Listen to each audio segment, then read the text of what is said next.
कहानी ईदगाह, ये कहानी लिखी प्रेमचंद ने। इसमें एक छोटे से बच्चे की कहानी है, उसकी मानसिकता को दिखाया गया है, किस प्रकार से वो अपने बारे में ना सोचकर अपनी बूढ़ी दादी के बारे में सोचता है। एक बच्चे का मन क्या होता है, ललचाता है। बच्चा जाता है, दूसरों को देखता है, उसको भी वो इच्छा होती है कि वो चीज़ उसके पास हो। लेकिन इसमें जो हामिद है, जो एक छोटा सा बच्चा हामिद है, उसकी सोच को दिखाया गया है कि वो अपने लिए कुछ ना लेकर के अपनी दादी के लिए एक चिमटा खरीदता है, क्योंकि उसे अपनी दादी की परेशानी याद आती है। उसको लगता है कि रोटी बनाते वक्त उसकी दादी के हाथ जलते, अपनी दादी के बारे में सोचता है। तो ये उस छोटे से बच्चे की कहानी है। तो बाल मनोविज्ञान पर लिखी हुई एक कहानी है। ये बाल मनोविज्ञान पर लिखी गई हिंदी की सर्वश्रेष्ठ कहानियों में ईदगाह जो है टॉप पर है, शिखर पर है। इसमें प्रेमचंद हामिद नामक बच्चे के माध्यम से दिखाते हैं कि गरीबी और अभावों में किस प्रकार बचपन की मासूमियत खत्म हो जाती है। बचपन की मासूमियत क्या है, जो देखा वो लेने की इच्छा हो गई, लेकिन उसके अंदर वो मासूमियत नहीं है, उसके अंदर ज्ञान है, उसके अंदर इमोशंस हैं। तो उसकी जो मासूमियत उसके अंदर खत्म हो गई है। और बच्चे को समय से पहले ही परिपक्व हो जाना पड़ता है, समय से पहले ही मैच्योर हो जाते हैं।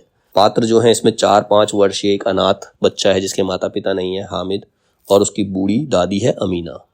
बच्चे का नाम हामिद है, दादी का नाम अमीना है। अन्य बच्चे हैं और दूसरे बच्चे हैं जो इंपॉर्टेंट कैरेक्टर्स में इसमें लिए गए हैं। मोहसिन है, आबिद है, नूरे है और सम्मी है। मोहसिन, आबिद, नूरे और सम्मी, और मुख्य कैरेक्टर जो है वो हामिद और उसकी दादी अमीना है। अब इसमें उद्धरण क्या है, आशा तो बड़ी चीज है, और फिर बच्चों की आशा, उनकी कल्पना तो राई का पर्वत बना लेती है। मतलब अपनी फैंटेसी से छोटी से बड़े से बड़ा सपना देख डालते हैं 1 मिनट में। छोटे बच्चे जो होते हैं, इतने बड़े कॉलेज में कितने लड़के पढ़ते होंगे, सब लड़के नहीं हैं जी, बड़े बड़े आदमी हैं सच। उनकी बड़ी बड़ी मूछें, इतने बड़े हो गए अभी तक पढ़ने जाते हैं, ना जाने कब तक पढ़ेंगे और क्या करेंगे इतना पढ़कर। ये वो गांव के बच्चे हैं जो जा रहे हैं, जो और कॉलेज जाते हुए लड़कों को देख रहे हैं। अब उनको ऐसा लग रहा है कि पूरे पूरे आदमी हो गए, पता नहीं कब तक पढ़ते रहेंगे। तो दिमाग में बातें चल रही है बच्चों के। जब ईदगाह जाते टाइम रास्ते में देखते हैं, मनो आटा पीस डालती है, जरा सा बैट पकड़ लेगी तो हाथ कांपने लगेंगे। सैकड़ों घड़े पानी रोज निकालती है, 5 घड़े तो मेरी भैंस पी जाती है। किसी मेम को 1 घड़ा पानी भरना पड़े तो आंखों तले अंधेरा आ जाए। अब अपने गांव की व्यथा बता रहे हो बच्चे कि हमारे गांव में जो माएँ हैं, दादियाँ, वो किस मटके सर पे रख रख के पानी लेके आती है। भैंस के लिए भी पानी वो सर पे रख के लाते, 5 मटके एक भैंस पानी पी जाती है। अगर किसी शहर की लड़की को, शहर की औरत को ये करना पड़े तो उन्हें पता चले कि कितनी मेहनत लगती है। चौधरी साहब के काबू में बहुत से जिन हैं, कोई चीज चोरी चली जाए चौधरी साहब उसका पता लगा देंगे, चोर का नाम बता देंगे, जिन्नात आकर उन्हें सारे जहान की खबर दे जाते हैं। अब इसमें जिन, चौधरी साहब के पास कौन सा जिन है, पैसे का जिन है। अपने पैसे के बल पर वो सब कुछ कर सकते हैं।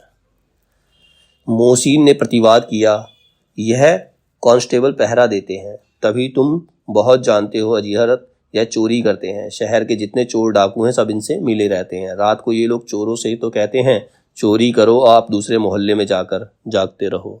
मतलब चिल्ला चिल्लाकर चोरों को पहले ही बता देते हैं, पहले ही उनको आगाह कर देते हैं और पुकारते हैं, तभी इन लोगों के पास इतने रुपए आते हैं। मतलब कांस्टेबल वगैरह, इनके पास पैसे कहाँ से आते हैं, इनकी नौकरी में इतने पैसे नहीं मिलते, लेकिन चोरों से मिले होते हैं इनके पास, इसीलिए इतना पैसा है। तो यहाँ रिश्वतखोरी को भी दिखाया। यहाँ कोई धन और पद नहीं देखता, इस्लाम की निगाह में सब बराबर है। कितना सुंदर संचालन, ईदगाह का दृश्य है। वहाँ पर चाहे अमीर है चाहे गरीब है, सब एक साथ झुकते हैं, एक साथ उठते हैं, एक साथ बैठते हैं। तो वहाँ पर अमीर गरीब का जो फर्क है वो खत्म हो जाता है। तो इस्लाम की निगाह में सब बराबर हैं। कितना सुंदर संचालन है, कितनी सुंदर व्यवस्था। लाख सिर एक साथ सजदे में झुक जाते हैं, फिर सब के सब एक साथ खड़े हो जाते हैं, एक साथ झुकते हैं, एक साथ घुटनों के बल बैठ जाते हैं। कई बार यही क्रिया होती है, जैसे बिजली की लाखों बत्तियां एक साथ प्रदीप्त हों और एक साथ बुझ जाएं। जो बिजली की लड़ियां दिवाली पे हम लगाते हैं, एक साथ जलती बुझती है ना, उसी प्रकार से वो सारे लोग एक साथ उठते हैं, बैठते हैं, सर झुकाते हैं एक ही लाइन में। तो उस तरह से वो दृश्य दिखाई देता है और यही क्रम चलता रहता है। कितना अपूर्व दृश्य था, जिनकी सामूहिक क्रियाएं, विस्तार और अनंतता हृदय को श्रद्धा, गर्व और आत्मानंद से भर देती थी। मानो भ्रातृत्व का एक सूत्र इन समस्त आत्माओं को एक लड़ी में पिरोए हुआ है।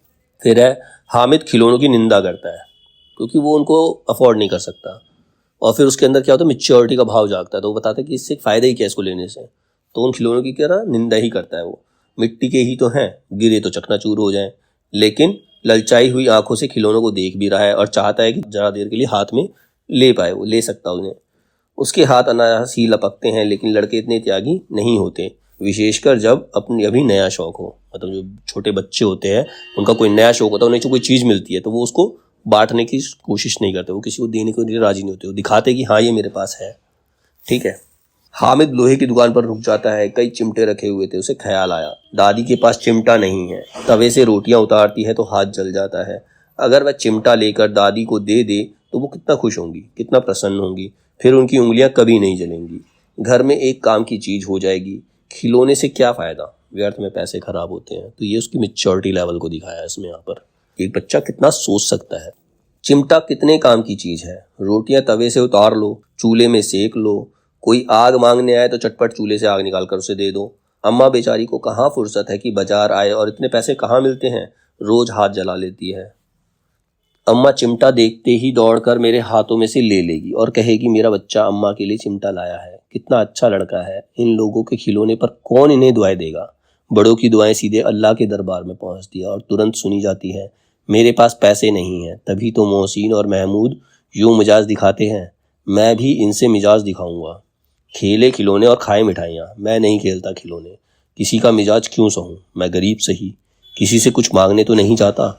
आखिरकार अब्बा जान कभी ना कभी आएंगे, अम्मा भी आएंगी ही। फिर इन लोगों से पूछूंगा कितने खिलौने लोगे। एक एक को टोकरियों खिलौने दूं और दिखा दूं कि दोस्तों के साथ इस तरह का सलूक किया जाता है। मतलब दोस्तों को सब मिल बांट के रहा जाता है। अगर मेरे पास होता तो मैं इनको भी दे देता। ये सोच रहा है। अब उसने चिमटा ले लिया। अब दोस्तों को दिखा रहा है कि अभी कंधे पर रखा बंदूक हो गई, हाथ में लिया फकीरों का चिमटा हो गया। चाहूं तो इससे मजीरे का काम ले सकता हूँ। एक चिमटा जमा दूं तो तुम लोगों के सारे खिलौनों की जान निकल जाए। तुम्हारे खिलौनों को कितना ही जोर लगाए, मेरे चिमटे का बाल भी बांका नहीं कर सकते। मेरा बहादुर शेर है चिमटा। आग में बहादुर ही कूदते हैं जनाब। तुम्हारे ये वकील, सिपाही और भिश्ती लौंडियों की तरह घर में घुस जाएंगे। आग में कूदना वह काम है जो यह रुस्तमे हिंद कर सकता है। मतलब अपने चिमटे की तारीफ कर रहा हूँ, उनके खिलौनों की बुराई करता है वो। कानून मुंह से बाहर निकलने वाली चीज है। उसको पेट के अंदर डाल दिया जाना बेतुकी बात होने पर भी कुछ नयापन रखती है। बुढ़िया का क्रोध तुरंत स्नेह में बदल गया। अब वो चिमटा लेके घर पहुंचा तो दादी गुस्सा हो गई कि मैंने तुझे चीज खाने के लिए, खिलौने लेने के लिए पैसे दिए थे और तू क्या फालतू की चीज उठा के ले आया। तो पहले क्रोधित हुई, लेकिन जब उसकी बात सुनी तो उसका जो सारा गुस्सा है वो गायब हो गया और उसे प्यार से देखने लगी। और स्नेह भी वह नहीं जो प्रगल्भ हो और अपनी सारी कसक शब्दों में बिखेर देता। मतलब प्रेम उमड़ा, लेकिन वो कुछ बोल नहीं पाई, चुपचाप सिर्फ उसे देखती रही। यह मूक स्नेह था, खूब ठोस, रस और स्वाद से भरा हुआ। बच्चे में कितना त्याग, कितना सद्भाव और कितना विवेक है। बच्चे हामिद ने बूढ़े हामिद का पार्ट खेला था। बुढ़िया अमीना बालिका अमीना बन गई। वह रोने लगी। मतलब उस समय जो बच्चा हामिद था वो एक ऐसा लग रहा था कि बुजुर्ग सामने खड़ा है, और जो दादी थी वो एक छोटी सी बच्ची की तरह रोने लग गई। दामन फैलाकर हामिद को दुआएं देती जाती थी और आंसू की बड़ी बड़ी बूंदें गिराती जाती थी। हामिद इसका रहस्य क्या समझता। हामिद को समझ नहीं आया कि दादी क्यों रो रही है।